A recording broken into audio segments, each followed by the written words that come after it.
Okay, let's dive right into this. Imagine, just for a second, that you've made it. You are a billionaire. You've got the supercar collection, the massive real estate portfolio, and now you want the ultimate status symbol of sheer industrial wealth. You want to buy an offshore oil rig. Well, welcome to this explainer. Today, we're going to unpack the absolutely staggering economics of offshore drilling. We're going to see exactly why owning one of these massive structures out at sea is, without a doubt, one of the most volatile and dangerous financial games on Earth, and why these offshore rigs so consistently just bleed money. So here is the central paradox we're exploring today. Why on earth do billionaire oil rig owners keep going bankrupt? I mean, when you think of the oil industry, you immediately think of astronomical wealth and just massive revenues, right? But there is this shocking juxtaposition here. The staggering cash generated by the oil industry as a whole stands in really stark contrast to the frequent, total financial ruin of the people who actually own the drilling rigs. To understand why that happens, well, we need to work at the numbers. Section 1, the cost of entry. Let's look at buying an offshore rig. Welcome to the rig dealership. Just like buying a car, buying a drilling rig starts with a price list, and your options really depend on where exactly you plan to drill. For the budget-conscious billionaire, you've got the jack-up rig. This literally stands on the seabed in shallow water, and it'll run you around $180 million. But, if you want to drill at great depths, you're looking at a semi-submersible for up to $800 million, or a massive drill ship for just under $1 billion. And hey, if you are truly at the top of the billionaire food chain, there's the FPSO. It's basically a floating oil refinery that pumps, stores, and ships oil right out at sea, with a price tag of roughly $2 to $3 billion. So, right out of the gate, you face a major choice. You can buy a brand new rig straight from the massive shipyards in South Korea or Singapore, but you're going to wait 2 to 4 years for it to be built from scratch, and you'll pay a huge premium. Or you can hunt for a bargain on the secondary market. Massive rig owners regularly sell off older assets, and in the post-bankruptcy markets, you can literally buy rigs for 10 to 20% of their original price. Sounds like the ultimate life hack, right? Well, let's take a look at the reality. Consider this absolutely massive number, $1.9 billion. This was the catastrophic loss the company Transocean took on a recent sale. They sold 4 ultra-deep water drill ships that were built between 2009 and 2011. And in this industry, those are actually relatively new assets. But because they had just been sitting idle for 5 to 9 years, the accumulated costs of keeping them around totally wiped out their residual value. Think about that. Transocean lost almost $2 billion simply because they had to wait for a moment when it was literally cheaper to just get rid of them than to keep holding on to them. This exact dynamic creates what the industry calls the $150 million trap. After the oil crisis, industry giants like Seadrill went bankrupt. Actually, scratch that. They went bankrupt twice in just 4 years. Rigs that originally cost $1 billion were suddenly being auctioned off for $150 million. On paper, it looks like the deal of the century. But this steep discount creates a really dangerous illusion of a bargain. As we're out to see, that $150 million rig can easily end up costing you vastly more than just buying a brand new $1 billion rig. Section 2, the daily burn rate, also known as the cost of doing absolutely nothing. Let's look at the horrifying financial reality of your very first day of ownership. So you've signed the check, you've taken a nice photo on the helipad, and now the clock starts ticking. $200,000. That is your bill for the very first day. And the kicker? That is the cost of doing absolutely nothing. No drilling, no production, zero profit. That's simply what it costs just to keep your rig standing in the sea and prevent it from physically falling apart. Let's break down exactly where that daily burn rate goes. First up, you have the crew. A large rig employs about 100 to 200 people, with top engineers earning up to $500,000 a year just to live out in the middle of the ocean. Then you've got to actually transport them.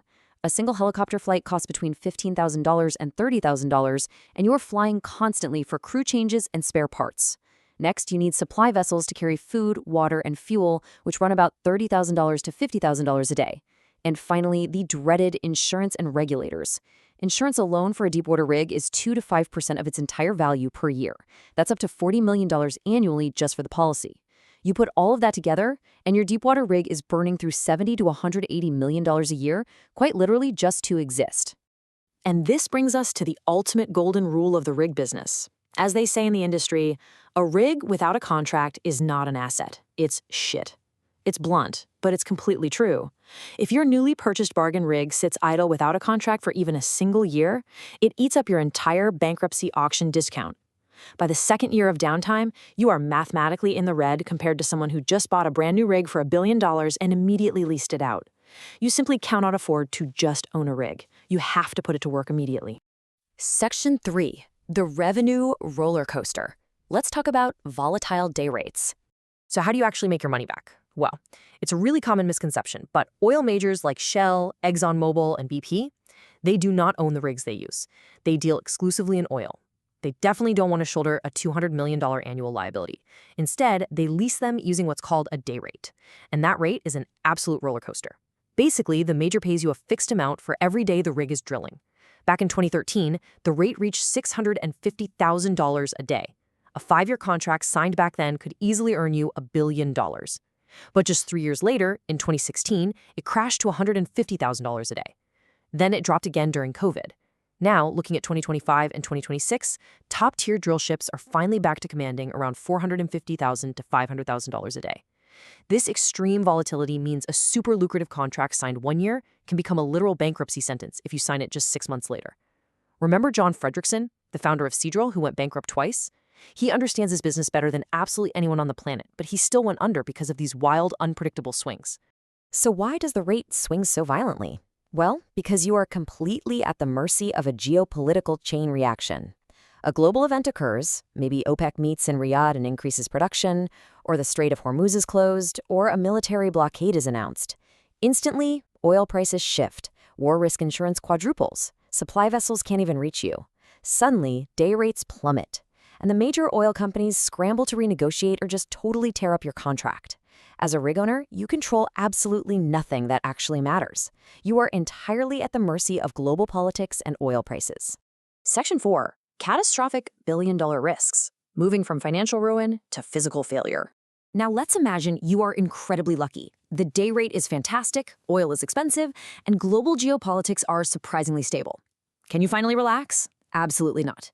We need to shift the narrative from financial market volatility to the visceral, physical devastation that can occur in literally a split second at sea.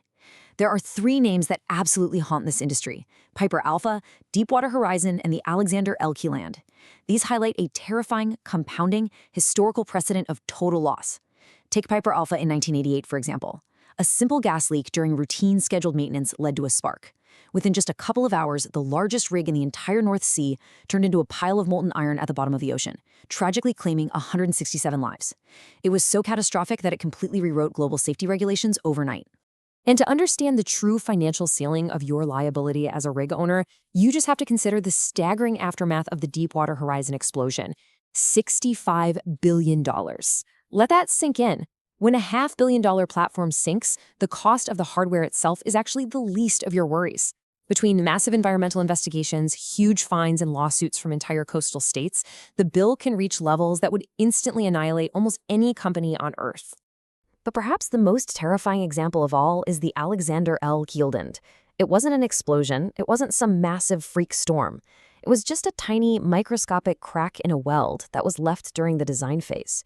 It went totally unnoticed for 6 years, while the platform operated completely normally. Then, on one totally ordinary workday, one of the massive legs simply snapped off. The platform capsized in 20 minutes, dropping 212 people into the icy North Sea, and tragically, 123 did not survive. It just goes to show how the massive scale of these incredibly engineered rigs is ultimately at the complete mercy of tiny, unseen flaws. As the source material puts it, fate simply came to collect its debt. Section 5. The brutal final math. Let's run the numbers. So, we've seen the dealership, we've seen the crazy daily burn, the revenue roller coaster, and the catastrophic physical risks. Now let's actually bring it all together and run the definitive calculations on your hypothetical $500 million rig investment. In an optimistic, perfect world scenario, you secure a great day rate of $450,000. That gives you $165 million in gross revenue per year. Awesome, right? Well, you subtract $100 million for operating expenses and $15 million for insurance. You are left with a fantastic $50 million in net profit. But wait, to simply recoup your initial $500 million investment, you need 10 consecutive years exactly like that. 10 straight years without a single hitch. But in the realistic scenario, a major oil company breaks a contract or a storm hits. Your day rate drops to $200,000. The rig sits idle for 4 months, and your insurance premiums jump to $20 million. Instead of making $50 million, you suddenly take a crushing net loss of $40 million for the year. That right there is a massive $90 million swing between a good year and a bad year. A single unforeseen geopolitical event, a sudden drop in oil prices, or a minor mechanical failure completely flips your balance sheet upside down. The margins for error are basically non-existent. The major oil companies always win by merely leasing, while the rig owner is the one who takes on an existential financial gamble every single day. Which leaves us with this final, truly provocative thought. Based on the crushing daily burn rates, the totally unpredictable day rates controlled by global forces, and the billion-dollar physical risks constantly looming overhead, is an offshore rig truly an asset? Or is it just a massive liability waiting to happen? It's a game designed for governments and industry giants, definitely not for the faint of heart. Thanks so much for joining me on this explainer. I really hope this completely changed how you view the extreme engineering of extreme wealth. I'll catch you in the next one.